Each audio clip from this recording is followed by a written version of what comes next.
Students, welcome to GSV Goyal साहब की book में एक बार फिर आप सबका स्वागत है। कैसे हैं सारे लोग? आई होप आप सारे लोग बहुत अच्छे होंगे और डेली कुछ ना कुछ नया सीख रहे होंगे।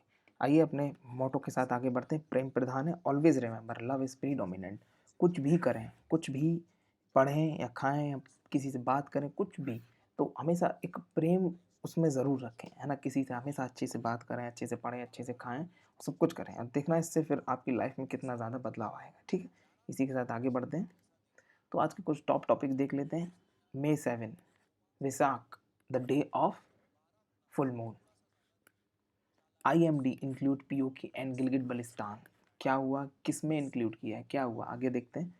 BE bureau of energy efficiency initiative lead to 89,122 crore. For the first time in India, rural internet user more rural internet user than urban. समझ गए आप कि मतलब गांव के लोग की अगर बात करें तो वो ज़्यादा इंटरनेट यूज़र पाए गए as compare to urban areas में। ईरान की बात कर लेते हैं। न्यू करेंसी इंट्रोड्यूस कर दी उन्होंने to tackle inflation. Vande Bharat mission, क्या है ये? The biggest evacuation exercise begin. Iraq new prime minister Mustafa al Kadhimi. ठीक है, Mustafa al Kadhimi new prime minister Iraq के, है ना। लॉन्ग मार्च 5B, क्या है ये? China's new rocket launch successfully. क्या होगा, क्या नहीं, क्या है इसमें, आगे कवर करेंगे। ठीक है, ये कुछ टॉप टॉपिक्स हैं। और कल की बहुत दुखद घटना, Vizag gas tragedy, leak styrene gas. तो इन सबको हम एक एक करके आगे कवर करेंगे। ठीक है, नोट करना भी ज़रूरी है। देखिए, अब सबसे पहले एक चीज़ बताऊँ, आप कमेंट ज़रूर करिएगा। ठीक है ना, जो भी टॉपिक पढ़ाऊँ उससे कैसे क्वेश्चन बन सकते हैं, ऐसे क्वेश्चन आप या तो अपनी कॉपी में लिख लीजिए या तो कमेंट करके ज़रूर बताइएगा, जिससे कि फिर मैं आपको बता पाऊँ कि सही है नहीं है। ठीक है, आइए आगे बढ़ते हैं। एक्सपीरियंस की बात कर लेते हैं। माई सेल्फ फ्रांजे, bachelor of science of in biotech, master of science in food tech, 2 year teaching experience. और अगर बात करूँ कि जैसे कि लोग बताते हैं आप यूट्यूब पे पढ़ा रहे हैं, ये मतलब किस तरीके से आप जानेंगे, तो मैंने जब अनअकैडमी पर पढ़ाया, मेरा अच्छा एक्सपीरियंस रहा वहाँ पर, तो मैंने जाना कि स्टूडेंट को किस तरीके से क्या दिक्कत आ सकती है, उसका कैसे सॉल्यूशन करना है। और अगर मैं एवरेज रेटिंग की बात करूँ तो मेरी अनअकैडमी पर रेटिंग रही है 96%। और अगर मैं बात करूँ अपने टॉप एजुकेटर की लिस्ट में, अनअकैडमी बहुत सारे एजुकेटर, वहाँ पर मैं 62 पर भी गया हूँ। ठीक है, आइए तो आगे बढ़ते हैं बेस्ट सेक्शन की ओर, बेस्ट कमेंट्स की ओर। यू कैन डू इट, जैसे कि अगर मैं बात करूँ, ये 2 बच्चे बहुत ही अच्छे हैं।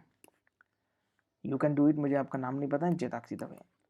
अगर आप चाहते हैं इन लोगों क्वेश्चन देखना तो आप मेरा GSB गोयल साहब की बुक, मेरा टेलीग्राम ग्रुप है, उसमें आकर आप इस वीडियो, जो पिछला वीडियो है या इस वीडियो का भी क्वेश्चन लेने के लिए आप वहाँ पर जुड़ सकते हैं और वीडियो से रिलेटेड जितने भी इंपॉर्टेंट क्वेश्चन आपको वहाँ पर मिलेंगे। ठीक है, Tanu Gupta sir, nice content as well, best teacher, thank you so much. Arunima Priya, nice explanation sir ji, very helpful video, thank you so much, thank you so much, thank you so much, thank you so much. आइए आगे बढ़ते हैं। तो आज बात कर लेते हैं साथ में कि Vesak, the day of full moon, क्या हुआ, ऐसा क्यों मनाया जाता है, क्या है, क्यों है, और कौन कौन मनाते हैं, आइए देखते हैं। Vesak,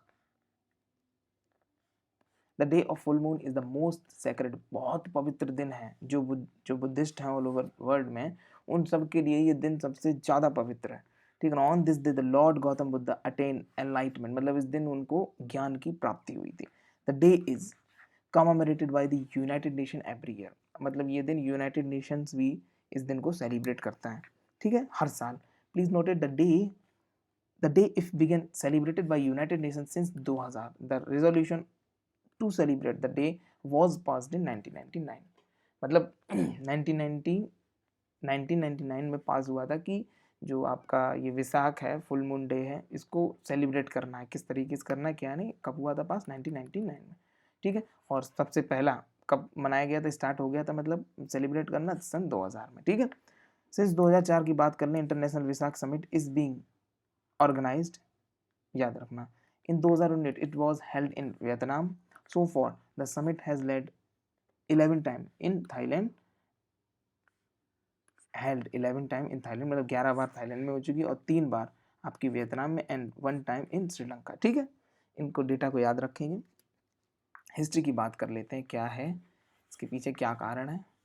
the decision to celebrate the birthday of Buddha as Vesak day was first formalized at the World Fellowship of Buddhist Conference was held in Sri Lanka 1950। मतलब श्रीलंका में जो आपकी वर्ल्ड फेलोशिप बुद्धिस्ट की जो कॉन्फ्रेंस होती है उसमें डिसाइड किया गया कि ये दिन कब मनाया जाना चाहिए, उनकी बर्थडे को किस तरीके से सेलिब्रेट करना चाहिए, किस दिन को हम ऐसा दिन बनाएं कि जिस दिन उनका बर्थडे भी सेलिब्रेट हो जाए और अपनी धार्मिक आस्था भी कंप्लीट हो जाए। तो कब हुआ आपका 1950 में। कहाँ पर हुआ? World fellowship of Buddhist conference में हुआ, जो कि कहाँ हुई थी? श्रीलंका में। ठीक है, याद रखेंगे इसको। The conference was attend by the Buddhist leader from several countries. ठीक है।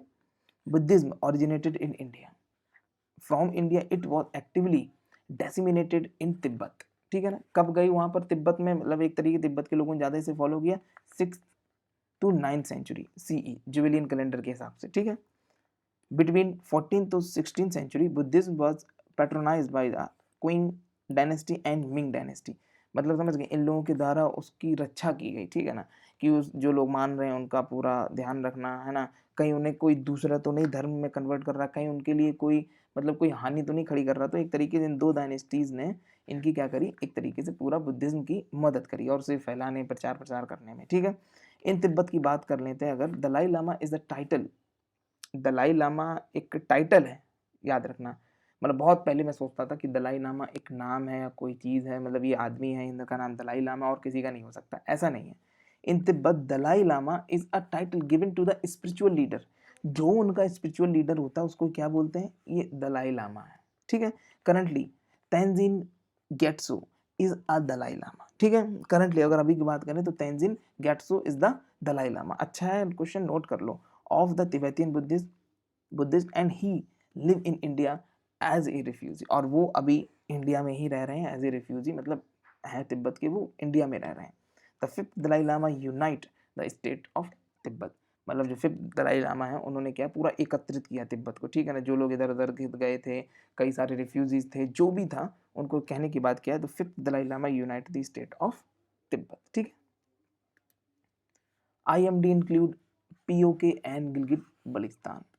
ये बात, ये खबर सुन के मतलब पाकिस्तान के छक्के छूट गए कि ऐसा कैसे हुआ और IMD ने क्या क्या ऐसा क्यों किया। आइए देखते हैं। तो उनको जब IMD ने ऐसा किया, इंडियन मेट्रोलॉजिकल डिपार्टमेंट ने ऐसा किया, तो कहीं ना कहीं उन्हें थोड़ा सा भनक हुई कि कुछ ना कुछ तो होने वाला है, होगा।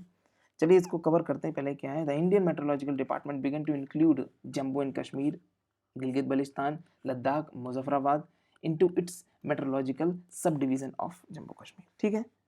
सब डिवीजन ऑफ जम्मू कश्मीर, मतलब इसमें सबको इंक्लूड करना स्टार्ट कर दिया है। ठीक है, मेट्रोलॉजिकल डिपार्टमेंट ने।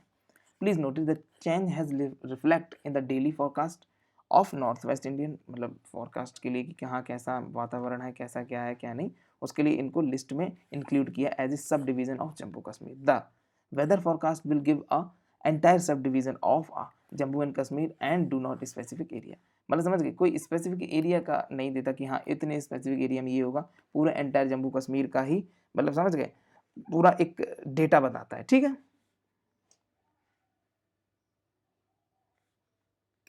एनालिसिस की बात कर लेते हैं।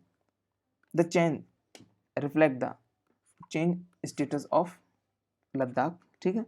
It also come with an underlying message to the Pakistan government. The change come after the Pakistan government decide to hold a election in Gilgit Baltistan. कहने की बात क्या, ये सब चीज़ें कब आई? जब गिलगित बल्तिस्तान ने, जब वहाँ के लोग मानते भी नहीं पाकिस्तान गवर्नमेंट को, बट पाकिस्तान गवर्नमेंट ने, ये सारी चीज़ें कब आई? जब पाकिस्तान गवर्नमेंट ने यहाँ इलेक्शन रखने को सोचा और इलेक्शन रखने की कोशिश की। ठीक है। और इलेक्शन रखेगी भी। अब पता नहीं उसके क्या रिजल्ट आए क्या नहीं। बाकी ये सारी चीज़ें जब उन्होंने अपनी तरफ से ऐसा एक्शन लिया, अब हमने भी अपनी तरफ से एक्शन लिया कि ये क्या शुरुआत कर दी कि जितने भी सब डिवीज़न हैं जम्मू कश्मीर के, उन सबको मतलब मैप में दिखाना स्टार्ट कर दिया। ठीक है। अप्रैल 30 की बात करें, the apex court of Pakistan allowed to set up a caretaker government in the Gilgit Baltistan region to conduct a provincial assembly election. 30 अप्रैल को, मतलब उन लोगों को भनक तो लगी गई है कि अब आगे क्या होने वाला है। तो उन्होंने क्या किया, 30 अप्रैल को अपने कोर्ट में एक एक तरीके से एक मीटिंग और एक तरीके से जजमेंट रखा कि अब वहाँ पर केयर टेकर गवर्नमेंट रखी जाए। वहाँ पर कोई गवर्नमेंट नहीं थी, कुछ नहीं था, कुछ भी नहीं था वहाँ पर, है ना, ना कुछ भी है गिलगित बल्तिस्तान में। तो क्या उन्होंने, पाकिस्तान ने क्या कहा कि वहाँ पर एक नॉर्मल, है ना, प्रोविडेंशियल प्रोविंशियल असेंबली इलेक्शन हो नॉर्मल, कि वहाँ लीडर बने और नॉर्मल, मतलब जैसे कि अगर मान लीजिए 10 सीटें रहीं तो उनमें से 8 सीटें पाकिस्तान की होंगी और 2 सीटें गिलगित गिलगित बल्तिस्तान की होंगी। तो कहीं ना कहीं कुछ भी नहीं है, बस एक जरिया है उन पर राज करने का। ठीक है, तो ये जो भी हुआ, बाकी आगे देखते हैं। करंट सिनेरियो को बात कर लेते हैं, थोड़ा सा मैप पे ध्यान देना, ठीक है ना।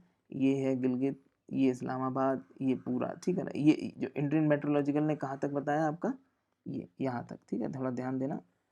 ये अब पाकिस्तान इसे कहाँ तक ले जाता है, ये देख लीजिए यहाँ तक, ठीक है। ये पाकिस्तान बताता है अपने आप को, है ना।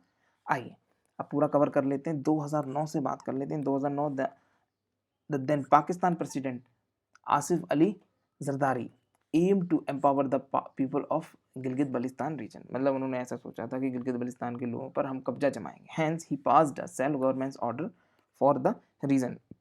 According to the order, the region has a legislative assembly that implement self rule in the region. ठीक है, मतलब एक तरीके से उनके खुद के ही सब कुछ रहेंगे। बट इन सारी चीज़ों को अगर बैक करके देखा जाए तो अब वहाँ पर 30 अप्रैल के बाद वहाँ की पाकिस्तान गवर्नमेंट ने बोला है कि वहाँ एक केयर टेकर, एक समझ गए, एक गवर्नमेंट जरूर होनी चाहिए।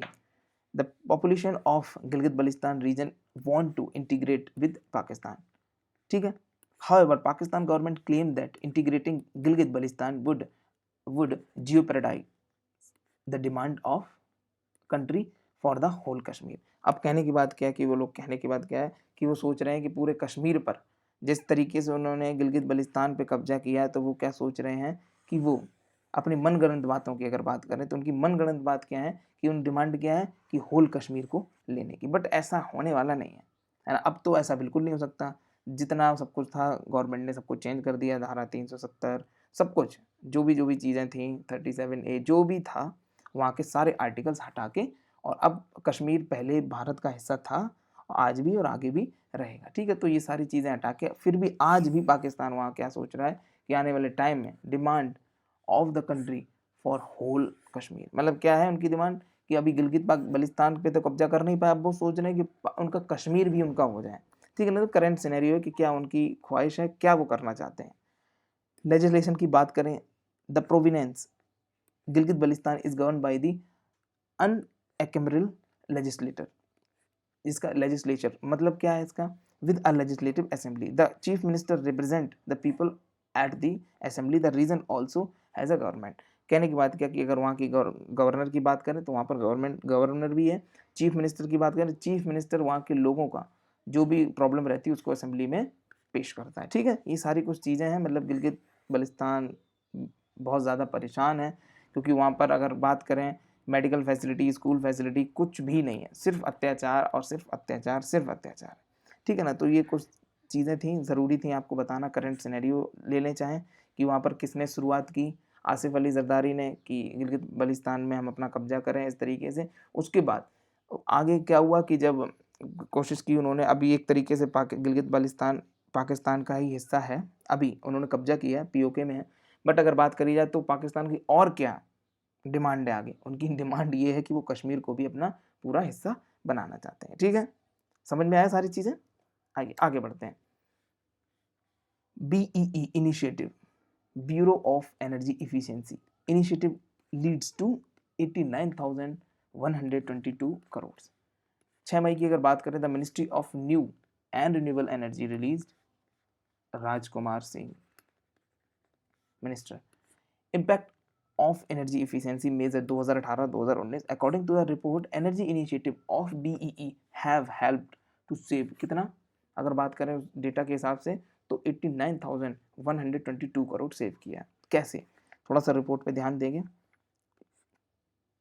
The report assessed annual saving of energy and carbon dioxide emission, ध्यान देना। According to the report energy efficiency scheme have help to save 113 billion unit of electricity, this when converted to money. और जब इसको money में convert करेंगे तो scheme ने कितना, एक तरीके से बात होगी 89,122 करोड़ एक तरीके से सेव किया है। ठीक है, the scheme has also help to reduce 151.74 million ton of carbon dioxide emission. Last year the reduction in emission was 1.8 million ton. ठीक है, the objective of the report, ये जो रिपोर्ट है क्या कहती है, इसके क्या क्या ऑब्जेक्टिव है, ध्यान देना। The report aim to evaluate the performance that impact of the key efficiency initiative in the country.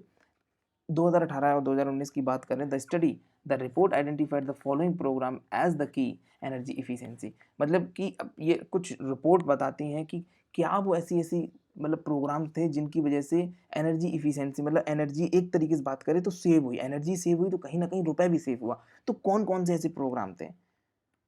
Ujala program, perform achieve and trade scheme, municipal demand side management program, standard and labelling program. The report, अब ये कुछ programme है जिन्होंने क्या किया, energy saving की बात कर लेते हैं, एनर्जी सेविंग में बहुत हेल्प की, जिससे क्या हुआ, इंडिया का बहुत सारा पैसा भी बचा।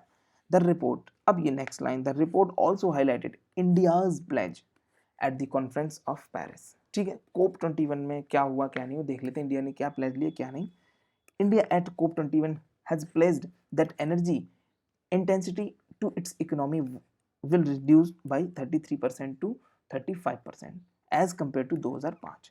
This is to be achieved by 2030। 2030 तक इसको पूरा अचीव कर लेंगे। ठीक है, India has already reduce its energy intensity by 20% as compare to 2005। 2005 को लेकर अगर बात करें तो इंडिया ने जो लाइट की इंटेंसिटी को तकरीबन कम किया है। ठीक है ना, अब वो फोकस क्या कर रही है कि रिन्यूएबल एनर्जी की तरफ ज़्यादा फोकस कर रहे हैं। आपने देखा होगा कि अभी पिछले कुछ दिनों में इंडिया ने कुछ बहुत सारी सब्सिडीज़ है ना, रिन्यूएबल एनर्जी रिसोर्सेज को लेके बहुत सारी नई नई चीज़ें, नई नई स्कीम चलाई हैं। ठीक है, आइए आगे बढ़ते हैं।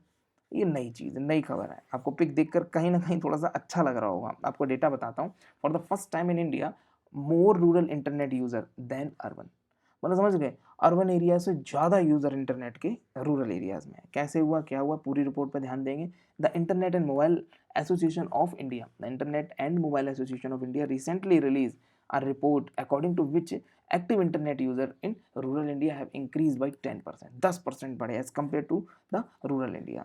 According to the report, rural India had 227 million active internet user and in urban areas 2.5 million internet user. This is first time in Indian history the number of rural internet user has surpassed urban internet user. कहने की बात है पहली बार हुआ history में कि जो urban area, जो अर्बन मतलब शहरी जो लोग हैं, वो गांव वालों ने उनको पीछे कर दिया इंटरनेट यूज करने में। ठीक है, की finding of the report, report की थोड़ी सी बात कर लेते हैं। द रिपोर्ट सेज दैट, नई चीज और आपको पता चलेगी, 71 million kids between 5 to 8 age, मतलब जो 5 से 11 साल के हैं वो तकरीबन कितने हैं, 71 million, go online using device to their family member.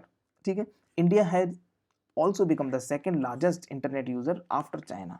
Population इतनी ज़्यादा है तो कहीं ना कहीं ज़्यादा हो ही जाएगा। In India the number of active internet user of age 5 year and above is, मतलब 5 साल से ऊपर के बच्चे कितने हैं, 504 मिलियन, 504 मिलियन ऐसे यूजर हैं जिनकी एज 5 से ऊपर है। In China the number is around 850 million active user. ठीक है, मतलब इस केस में 5 मिलियन 5 ईयर से above. In USA there is 280 to 300 million user. और अगर बात करें यूएसए की तो वहाँ का जो रेट है कितना है, 280 से लेके 300 मिलियन यूजर्स। अब बात कर लेते हैं term of internet penetration. India lagged behind the US and China.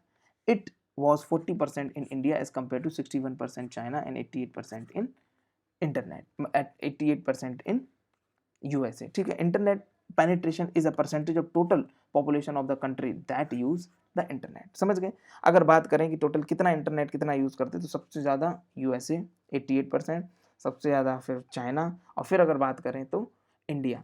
अब इंडिया की कहीं ना कहीं बात ये भी बात आ जाती है स्पीड पर, डेटा पैक पर, और नेट कितना महंगा है कितना सस्ता है, ये सारी चीज़ें भी आ जाती हैं। अब मान लो अगर इस एरिया में नेट सस्ता हो गया तो वहाँ का जो नेटवर्क है वो बिल्कुल वीक हो जाएगा। तो इन्हीं कारण से जो इंडिया का परसेंटेज है तो वो बहुत ही ज़्यादा कम है as compare to China and USA. ठीक है, आइए आगे बढ़ते हैं। इंटरनेट यूजेस इन इंडिया, नई चीज़ पता चलेगी, the female internet user were higher than that of male internet user. मतलब जितना मेल नेट यूज़ करते हैं ना उससे कई गुना ज़्यादा फीमेल नेट यूज़ करती हैं। The local language are gaining importance in the internet platform of India. मतलब लोकल जो लैंग्वेज है वो इंटरनेट पर चल, जैसे केरला हुई, केरल की लैंग्वेज हुई, ठीक है ना, उसके बाद पुणे की लैंग्वेज हुई, उसके बाद ये मतलब जितनी अलग अलग लैंग्वेज है वो सारी इस पर बहुत ज़्यादा पॉपुलर है। Around 30 million of the 22 million monthly page view in local language. मतलब बात करें कि तकरीबन 30 मिलियन से लेकर और अगर बात करें 22 मिलियन तक मंथली पेजेस देखे जा रहे हैं डिफरेंट डिफरेंट लैंग्वेज के, जैसे कि मराठी, हिंदी एंड बंगाली। तो इससे ये पता चलता है कि जो लोकल लैंग्वेज है वो कई ज़्यादा समझ गए कि लोग उनको पसंद कर रहे हैं और लोग उसमें व्यू कर रहे हैं। तो इससे पता क्या चला कि हर लेवल का इंसान इंटरनेट चलाना चाह रहा और आना भी चाहिए, उससे उसको बहुत सारी नॉलेज मिलती है। Among state Delhi top in the internet penetration followed by Kerala. Kerala के बाद अगर बात करें तो दिल्ली का इंटरनेट पेनिट्रेशन बहुत ज़्यादा हाई। पेनिट्रेशन मतलब समझ गए कि टोटल पॉपुलेशन में कितने ज़्यादा से ज़्यादा लोग इंटरनेट का यूज़ कर रहे हैं, ठीक है ना। टोटल पॉपुलेशन में कितने ज़्यादा से ज़्यादा लोग इंटरनेट का यूज़ कर रहे हैं। तो केरला के बाद क्या है, दिल्ली, ठीक है। ईरान की बात कर लेते हैं। ईरान में एक नई घटना हुई, new currency introduce to tackle inflation. बहुत ज़्यादा इन्फ्लेशन हो गया। आइए देखते हैं क्या हुआ वहाँ पर। Iran government has recently come up with a decision to changing of its currency to a तोमन, है ना। अब उनकी जो भी करेंसी थी उसको चेंज करके वो किसमें करेंगे, तोमन में। तोमन क्या रहेगा, the unit of Iranian currency is rial. क्या थी वहाँ की, रियाल, ठीक है। According to the Iran government 1 toman is 10,000 rial. और उनके गवर्नमेंट के हिसाब से कि जो 1 तोमान जो नई करेंसी बनाई है 1 तोमान इजकल टू 10,000 रियाल। तो अब आपको पता चल रहा होगा रियाल की वैल्यू कितनी गिर गई है, मतलब कितना, मतलब वहाँ पर कितना ज़्यादा इन्फ्लेशन आ गया है, ठीक है। Please note it, Garand is another new denomination. अगर बात करें गैरन की भी तो एक नया डिनोमिनेशन है। और एक और नई चीज़ ध्यान देना, 100 गैरन मेक अ तोमान। अब एक और नई चीज़ वहाँ पर 100 गैरन मिलकर क्या बनाएंगे, एक तोमान। और एक toman is equal to 10,000 rial, ठीक है, याद रखना। The new system was authorised by the Iranian parliament currently to manage a high inflation in the country. ये किस लिए हुआ कि इन्फ्लेशन इतना ज़्यादा होगा उसको मेंटेन करने के लिए, ठीक है। और एक चीज़ ज़रूर याद रखना, 100 qiran is equal to toman, 1 toman is equal to 10,000 rial, ठीक है। In order to make toman the 40 in older currency note are alone removed, ठीक है। Rial will still remain legal. और अगर बात करी जाएगी तो रियाल भी वहां पर चलेगा, ठीक है ना, बट जो न्यू करेंसी रहेगी वो भी वहां की चलेगी, ठीक है। अब कहीं ना कहीं इन्फ्लेशन को मेंटेन करने के लिए। और फिर क्या करेगी वहाँ, मतलब जैसा पता चल रहा है कि आने वाले टाइम में थोड़ा सा धीरे धीरे रियाल को वो लोग बंद कर देंगे, ठीक है। Devaluation of the country currency, कैसे उसकी वैल्यू घटी, क्या क्या कारण थे। The Iranian currency faced devaluation during 4 major key point, namely क्या क्या हुआ। इस्लामिक रिवॉल्यूशन ऑफ 1979 से अगर देखा जाए तो उसकी डिवैल्यूएशन होने लगी, मतलब कहीं ना कहीं वहाँ के जो पैसा था उसकी वैल्यू गिरने लगी। Many entrepreneur and business gain left, मतलब समझ गए, business Giants left country when government western allied Shah has collapsed in 1979। कहने की बात क्या कि बहुत सारे एंटरप्रेन्योर्स जो वहाँ पर थे ईरान में, बहुत सारे बड़े बड़े बिजनेसमैन क्या कि कंट्री छोड़ कर ही चले गए, है ना, अपना बिजनेस लेकर, अपना सारा एंटरप्रेन्योरशिप लेकर दूसरी जगह शिफ्ट हो गए। जब क्या हुआ, अब वहाँ का जब इस्लामिक रिवॉल्यूशन स्टार्ट हुआ उसके दौरान they left country due to fear of execution. और वो कहीं ना कहीं डर था उनको कि कहीं सारी चीज़ें बंद ना हो जाएं, है ना, कहीं जो चीज़ हमने बनाई वो कहीं ना कहीं फेल ना हो जाए, तो इसलिए सारी चीज़ें लेके अपना वो कंट्री से बाहर चले गए। End of Iran Iraq war in 1989। After the war ended, it took 8 years for Iran to rebuild its shattered economy। जब लड़ाई खत्म हुई उसके बाद तकरीबन कितने साल लगे, 8 साल लगे ईरान को अपने आप को दोबारा से इकोनॉमी को स्टेबल करने में। During this time rial lost around 100%। और इस दौरान तक रुपए की जो वैल्यू थी बिल्कुल गिर चुकी थी, कितना, 100% of its value as compare to US dollar, ठीक है। Tenure of president Ahmadinejad Iran was slammed with a international sanction during his resign। Rial lost its 400%। और जब उनके क्या कहते हैं रिजाइन के टाइम, जब वहाँ के बड़े बड़े लीडर्स की अगर बात करें तो जब वो लोग रिजाइन देने लगे, ठीक है ना, प्रेसिडेंट को भी साथ में इंक्लूड करके जब रिजाइन दिए, तो उस टाइम की बात करें तो कितना हुआ, वैल्यू कितनी गिर गई, rial lost its 400% value in the global market. Global market में उनकी वैल्यू 400% से भी ज़्यादा गिर गई थी, ठीक है ना। अहमदीनजद लेफ्ट हिज पावर इन 2013। 2013 और अहमदीन जद ने अपना मतलब जो भी वो वहाँ का सब कुछ देख रहे थे, प्रेसिडेंटशिप देख रहे थे, उनको वहाँ से हटा के 2013 में वो हटे और जब वो हटे तो रियाल की वैल्यू और गिर गई कितनी 400% तक। ठीक है, US pulling out from nuclear deal, this was the heaviest blow to the Iranian currency. The currency become 600% weaker than the US dollar. ठीक है ना, तो ये कुछ चीज़ें थी जिनके कारण हो सकता है क्वेश्चन आ जाए और आपकी किसी भी आंसर राइटिंग में ये जितना भी डेटा मैंने दे रखा है आपको मदद करे, हो सकता है आपके किसी भी मेंस में आपको मदद करे। तो याद रखो 600% गिरी, 400% गिरी, 100% गिरी, कैसे कैसे क्या क्या हुआ इस सब में मैंने आपको बताया किन किन कारण की वजह से वहाँ की वैल्यू जो रुपए की वैल्यू थी वो गिरी। ठीक है, और पहले क्या करेंसी थी, हाँ अब जैसे ये क्वेश्चन आएगा कि रियाल वहाँ इलीगल हो जाएगी या लीगल है, वो अभी वहाँ पर लीगल है। ठीक है ना, अब ये क्वेश्चन वैसे आएगा नहीं पर फिर भी आपकी नॉलेज के लिए सही है। 100 गैरन तोमान तोमान 10,000 रियाल, एक तोमान 10,000 रियाल बनाता है। ठीक है, तो कहीं ना कहीं उनको अपना इन्फ्लेशन कंट्रोल करने के लिए ये सारी चीज़ें करनी पड़ी। वंदे भारत मिशन क्या है? The biggest evacuation exercise begin. लोगों को बचाने की बात जब आती है तो इंडिया सबसे पहले, अपनों को बचाने की जब बात आती है तो इंडिया सबसे पहले उसमें होता है। तो वंदे भारत मिशन में ही कुछ ऐसा है। ऑन मई 7 की बात कर लें 2020, the government of India is to begin Vande Bharat mission. The mission is considered as the one of the biggest evacuation. Please note it, the Vande Bharat mission aim to bring stranded Indian all over the world. पूरी दुनिया में जहाँ जहाँ Indians फंसे हैं ना उन सबको भारत वापस लाने के लिए ये मिशन चलाया गया। More than 14,800 Indian are stranded abroad. The mission also aim to operating a non-scheduled commercial flight. These commercial flight will carry people to London and Singapore and also selected place in the USA. मतलब ये एक flight आपकी London से भी लोगों को लेने जाएगी, सिंगापुर से भी और यूएसए में भी जो लोग अलग अलग जगह में फंसे हैं तो वहाँ पे लेने जाएगा। अब क्या वहाँ की गवर्नमेंट से क्या कराना पड़ेगा? अप्रूवल कराना पड़ेगा कि हमारा प्लेन वहाँ पर लैंड कर सकता है। तो कुछ कहीं ना कहीं गवर्नमेंट की पावर होती है ये, है ना, कि उसको जाके दूसरे देश में जाके अपना प्लेन, जब वहाँ पर सारी चीज़ें ठप, लॉकडाउन है, अपना प्लेन लैंड करना, बात मनवाना उनसे, तो कहीं ना कहीं गवर्नमेंट की पावर रहती है ये। The flight are being operated based on the standard of procedure issued by the ministry of home affair. Ministry of home affair के द्वारा जो भी रूल रेगुलेशन बनाए गए कि इस हिसाब से यहाँ यहाँ जाएगी, यहाँ यहाँ नहीं जाएगी, तो उन सारी चीज़ों को फॉलो करते हुए फ्लाइट जाएगी। ठीक है, operating procedure of the mission, क्या प्रोसीजर होगा इसके बाद इस पूरे मिशन का, देखते हैं आगे। Under the mission the people evacuated are compulsory, जो जो वहाँ से बचाए जाएंगे, जो जो वहाँ से लाए जाएंगे, जो बाहर फंसे हैं, उन सबको ज़रूरी रहेगा आरोग्य सेतु डाउनलोड करना, है ना।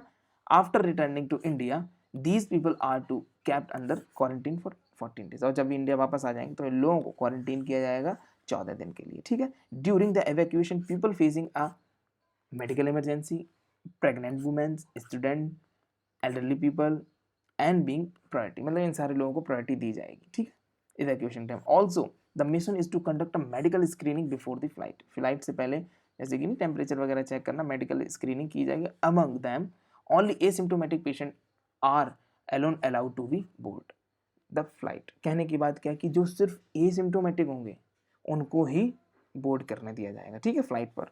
The flight will fly from key cities of India such as Delhi, यहाँ से मतलब समझ गए, लोगों को ले जाने के लिए फ्लाइट यहाँ से स्टार्ट की जाएंगी, दिल्ली, हैदराबाद, चेन्नई, मुंबई, अहमदाबाद, बेंगलुरु।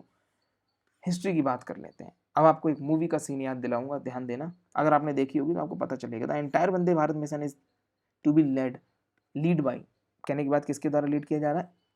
एयर इंडिया के द्वारा। ठीक है, जैसे आपने पीछे वाला देखा होगा, एयर इंडिया के द्वारा लीड किया जा रहा है। कहाँ जाना है, कहाँ नहीं जाना, कितने लोगों को लेके आना, कैसे कैसे लेके आना था। Air India in 1919 had conducted a similar mission, और इससे पहले भी उन्होंने एक मिशन और कंडक्ट किया था।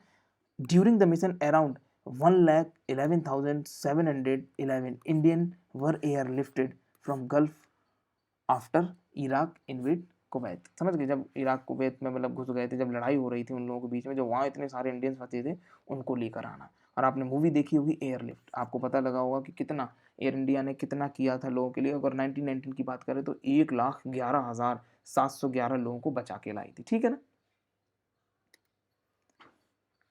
Iraq new prime minister Mustafa al Kadimi कौन थे?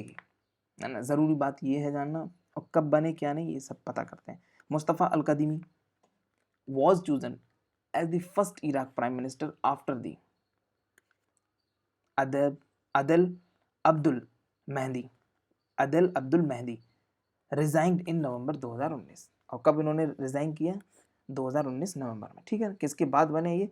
अदल अब्दुल मेहदी के बाद। ठीक है, 7 मई की अगर बात करें 2020, Iraq parliament voted to choose a Mustafa Kadhimi as a new prime minister of Iraq. Iraq का न्यू प्राइम मिनिस्टर चुना गया इनको 7 मई 2020 में। पार्लियामेंट में, अगर पार्लियामेंट में जब वोटिंग हुई तो उसमें ये जीते।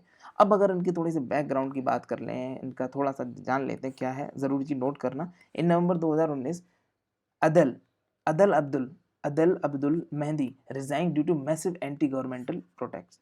अब उन्होंने रिजाइन क्यों दिया? कि लोग बहुत ज़्यादा गवर्नमेंट के खिलाफ थे, इसलिए उन्होंने रिजाइन दे दिया।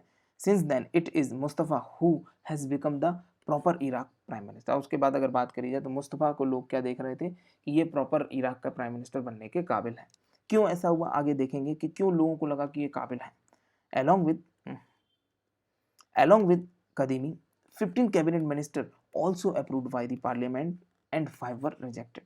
मतलब और भी कदीमी के साथ साथ 15 कैबिनेट मिनिस्टर को अप्रूव किया गया था, बट उनमें से 5 रिजेक्ट कर दिए गए।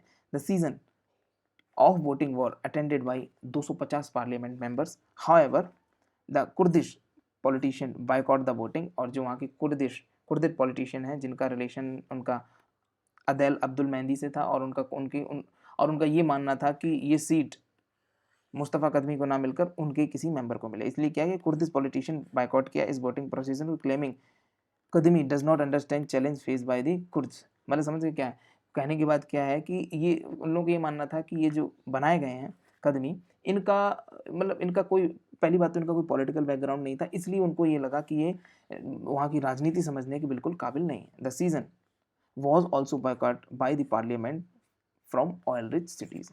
अब वहाँ की बात है, जो वहाँ इराक इराक की बात कर लें, इराक की, तो वहाँ की जो ऑयल रिच जो सिटीज़ थी उन्होंने भी इस वोटिंग को नहीं माना और वो इस वोटिंग में नहीं आए। ठीक है, आइए आगे बढ़ते हैं।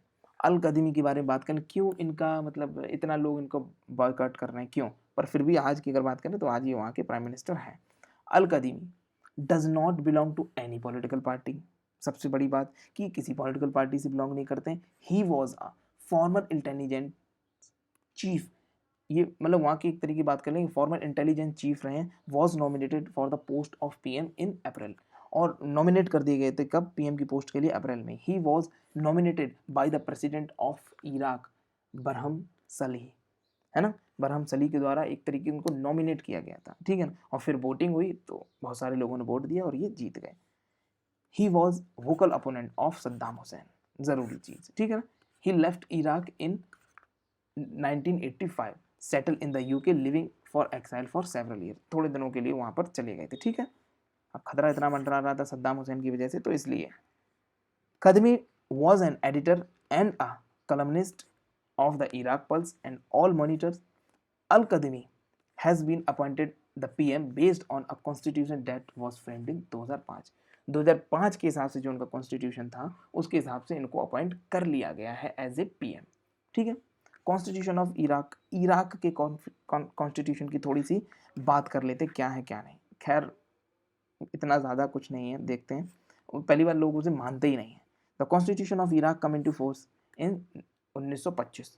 It remain under effect till 1958। मतलब समझ 1958 तक वो अंडर इफेक्ट, मतलब समझ गए, लोग ज़्यादातर नहीं मानते थे। Later several adaptation were made under the constitution 1964, 1968, 1970। The current constitution, अगर करंट कॉन्स्टिट्यूशन की बात करें वहाँ की, तो 1925 से बनते बनते कब बना आगे? The constitution was framed in 2005 by Iraqi governing council that was selected by the coalition force and the USA. और जब उसको अलग तरीके से सिलेक्ट किया गया तब वहाँ की अगर बात करें तो अब वहाँ का 2005 में जाके वहाँ का कॉन्स्टिट्यूशन बना है। कब से बन रहा है? 1925 से।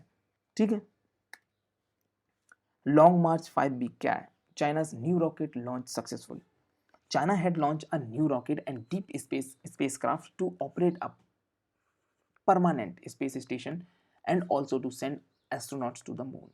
अब ये उन्होंने चलाया मिशन कि परमानेंट एक वहाँ स्पेस स्टेशन इनको बनाना और फिर बाद में वो अपने वहाँ पर एस्ट्रोनॉट्स भेजा करेंगे। आइए देखते हैं, थोड़ा नोट कर लेते हैं। China launch a long march 5B rocket in a Wenchang launch site का किस, ये अच्छा क्वेश्चन बना कि जो उनका लॉन्ग मार्च 5B रॉकेट है उसको उन्होंने कहाँ से लॉन्च किया था, कहाँ से, वेंचैंग लॉन्चिंग साइट से, that is located on the island of Hainan. The rocket is massive vehicle and is being compared to Deep Space Orion capsule of NASA. उसके हिसाब से अगर बात करी जाए तो बहुत ज़्यादा मैसिव रहा है सब, इसकी शक्ल से ही पता चल रहा होगा बहुत ज़्यादा मैसिव है और बहुत ज़्यादा हाई, समझ गए कि हाई, मतलब हाई टेक्नोलॉजी कैरी करके जा रहा है, क्योंकि कहीं ना कहीं इनका मेन एम पर ध्यान दीजिएगा, इनको ऊपर जाके स्पेस स्टेशन बनाना है, तो इसलिए बहुत सारी चीज़ें कैरी करके ले जा रहा होगा। व्हाट इज़ द प्लान, इसको लॉन्च करने का प्लान क्या है चाइना का? The rocket in the future will help China transport astronauts to the space station by 2022। उनका ये एम है कि 2022 तक अपना एक, पहली बात तो एक पूरा स्पेस स्टेशन बनाना, उसके बाद एस्ट्रोनॉट्स को भेजना। The rocket launch will also aid China in its plan to building a huge space station called a Tiangong। अब उनका मेन यही है कि जो, अब इन्होंने नाम भी सोच लिया कि जो वहाँ पर ह्यूज स्पेस स्टेशन बनाएंगे उसका क्या नाम रखेंगे, त्यानगोंग। उसको मेन एम इनका यही है कि वहाँ जाके एक बड़ा सा स्पेस स्टेशन बनाना। त्यानगोन की बात कर लेते हैं, क्या है Tiangong? Is the space station program of China. बहुत अच्छा क्वेश्चन देखिए आ सकता है। The program is independent and unconnected to other international space activities. अब जितनी भी अदर स्पेस एक्टिविटीज़ हैं, और या तो जितने अदर स्पेस जो जो कंट्रीज़ भी हैं जिनका वर्चस्व है स्पेस के मामले में, तो उनसे भी कोई कनेक्शन नहीं है। 2011 की बात कर लेते, China also launch its first space laboratory call Tiangong first later in 2016। उसके बाद 2016 में the second space laboratory were launch called Tiangong 2। ठीक है, अब यूएस और चाइना की बात कर लें। अभी भी आपको पता चल रहा होगा बहुत ज़्यादा इन लोगों के बीच में लड़ाई का माहौल है, कॉन्फ्लिक्ट बहुत ज़्यादा है। US and China, the United States is the only country that have sent human to the moon. China की बात कर लें, on the other hand has carry astronaut to space and has successfully landed a rover to far side of the moon in 2019। China is now set to land its rover on moon by the end of 2020। ठीक है, तो सारी चीजें याद रखेंगे। ठीक है, government of India launch 3 Ayush. आप देख रहे हो कहीं ना कहीं अब गवर्नमेंट ने पहले ध्यान दिया एलोपैथी पे, जितनी मेडिसिन है रेमडेसिविर और हाइड्रोक्लोरोक्विन, जितनी मेडिसिन उन पे ध्यान दिया। अब गवर्नमेंट देख रही कि उन मेडिसिन से इफेक्ट पड़ रहा है, अब गवर्नमेंट देख रही थोड़ा सा आयुर्वेद की तरफ भी ध्यान देना। तो क्या 3 रिसर्च टाइप की चलाई हैं जिसका डायरेक्ट जो संबंध है वो आयुर्वेदिक से है। Government of India launch 3 AYUSH based kind of research. 6 मई की बात कर लें, 6 मई 2020 the ministry of AYUSH launch a 3 studies related to कोविड-19। The research will help in study impact of AYUSH based prophylactic intervention in the prevention of कोविड-19। पूरा समझाता हूं मैं।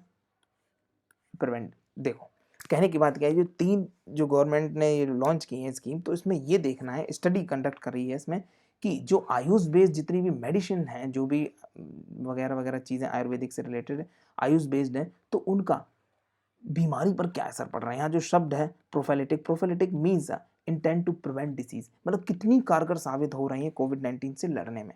तो इसलिए 3 तकरीबन रिसर्च लॉन्च की है। ठीक है, टास्क फोर्स की बात कर लेते हैं। The interdisciplinary Ayush and Research and Development Task Force has framed the protocol for a prophylactic study. The task force consists of an expert from CSIR।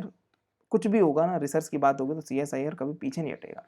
Council of scientific and industrial research, ministry of science and technology, ministry of Ayush, ministry of health and family welfare.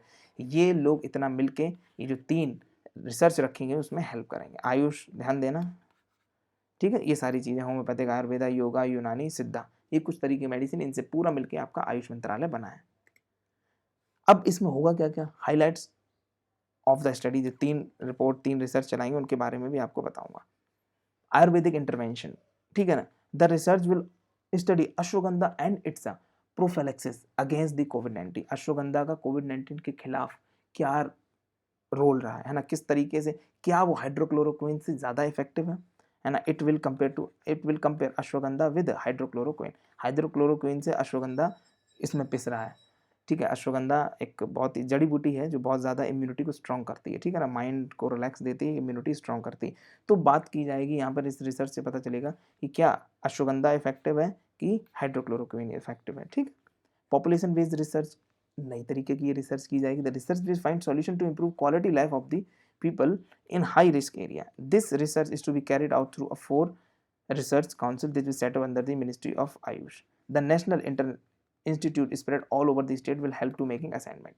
अब क्या है, अब जैसे क्या है कि quality of life improve करेगी। सबसे पहले क्या, इस वायरस से लड़ने के लिए हमारी क्वालिटी ऑफ लाइफ भी इंप्रूव होनी चाहिए। अब कहाँ पर ये फोकस करेगी क्वालिटी ऑफ लाइफ इंप्रूव करने की, जहाँ पर हाई रिस्क एरियाज हैं, जहाँ पर होने के ज़्यादा चांसेस हैं। तो क्या, अगर क्वालिटी लाइफ, मैंने कल आपको समझाया था, लाइफ स्टाइल अच्छी होगी तो लाइफ स्पैन अच्छा होगा, ठीक है ना। तो कहीं ना कहीं lifestyle is directly proportional और is equal to yoga, exercise, अच्छा खाना, वेल न्यूट्रिशन, वेल एयर, मतलब वेल ऑक्सीजन, मतलब समझ गए, अच्छी हवा, अच्छा पानी, अच्छा खाना, अच्छी एक्सरसाइज, है ना। तो ये सारी चीज़ें आपकी क्वालिटी ऑफ लाइफ मेंटेन करती हैं। जब क्वालिटी ऑफ लाइफ में हो जाएगी आपकी अच्छी, तो कहीं ना कहीं लाइफ स्पैन बढ़ेगा, इम्यूनिटी बढ़ेगी। तो ये भी इनका मानना है कि इस रिसर्च को भी कंडक्ट करेंगे।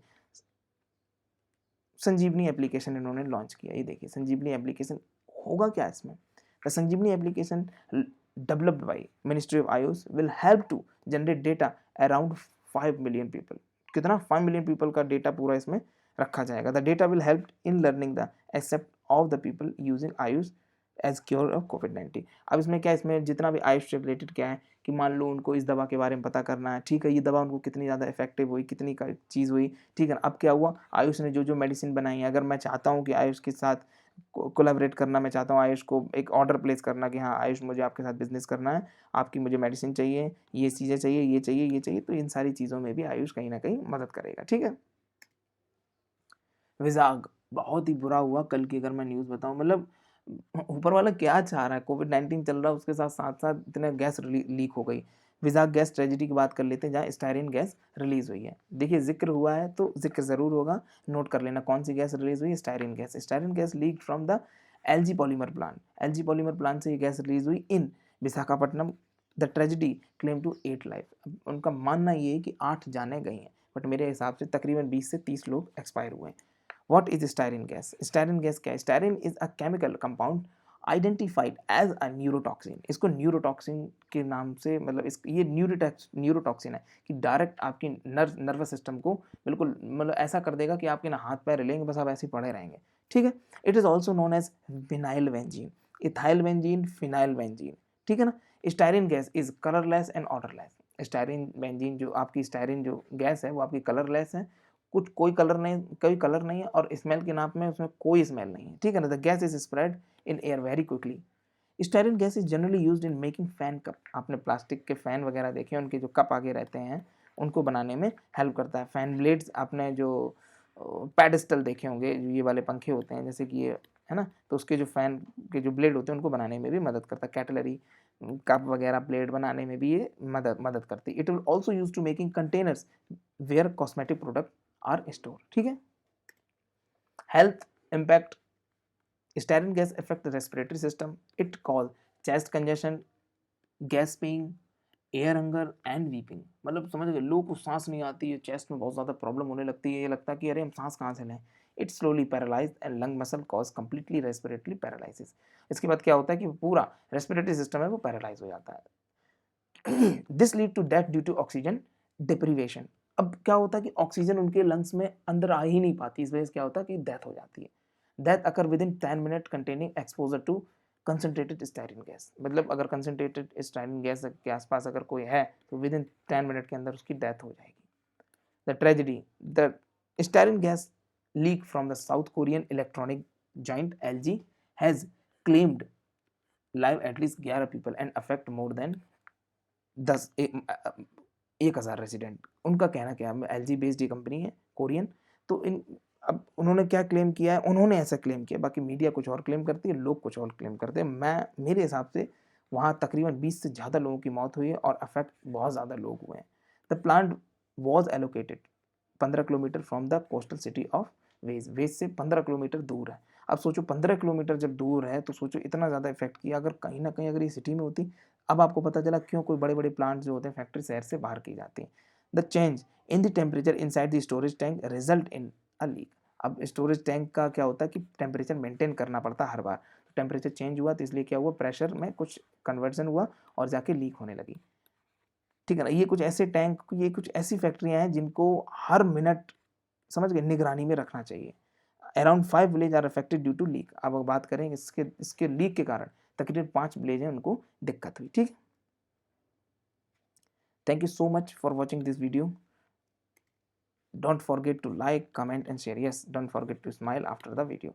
और हाँ, अगर आप चाहते हैं आपको पीडीएफ मिले तो कमेंट करके मुझे जरूर बताएंगे यूट्यूब पर। आप कमेंट कर दीजिए कि सर पीडीएफ, और आप मेरे टेलीग्राम ग्रुप जो जीएसबी ग्रुप है तो उसमें आके आप यहाँ से पीडीएफ रिसीव कर सकते हैं। Thank you so much for watching this video. God bless you, take care, जय हिंद।